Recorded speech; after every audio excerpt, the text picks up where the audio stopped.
Turning to some other news now, an American Airlines flight from Pittsburgh to Dallas-Fort Worth was diverted. Passengers told us they didn't realize anything was wrong at first. But take a look at this is a replay from FlightAware, and you can see the plane doing one big loop. This lasted for about an hour or so, and people on the ground told us they could actually see that plane flying low over Butler County.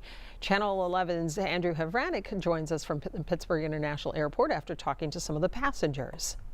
That American Airlines flight from Pittsburgh to Dallas left the Pittsburgh International Airport behind me just after 7 o'clock this morning.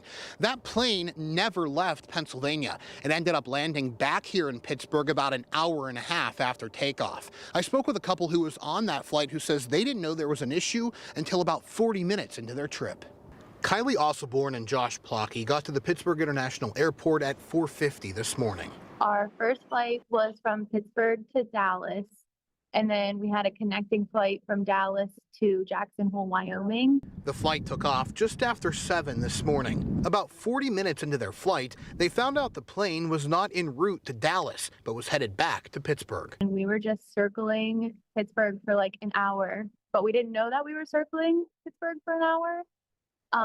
They came on the intercom in 40 minutes into the flight and said, "This plane's been in maintenance for the past 10 days, so we thought it was okay, but we're not able to accelerate, so we might have to return back to Pittsburgh." This is the path the plane took, according to FlightAware.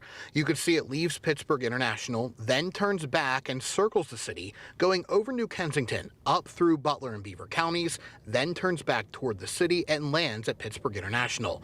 Data on FlightAware shows the flight never got higher than 10,000 feet in the air. He was in the middle seat and I was on the aisle seat, and everybody basically had their blinds down. So the whole flight was dark. So we didn't really know what was going on. The plane landed without issue. I reached out to American Airlines, but they have not yet sent us a statement about the situation. That couple ended up spending the entire day here at the airport after they got off of that flight. What their plans were to get to their final destination coming up at 6. For now, reporting from the Pittsburgh International Airport, Andrew Havranek, Channel 11 News.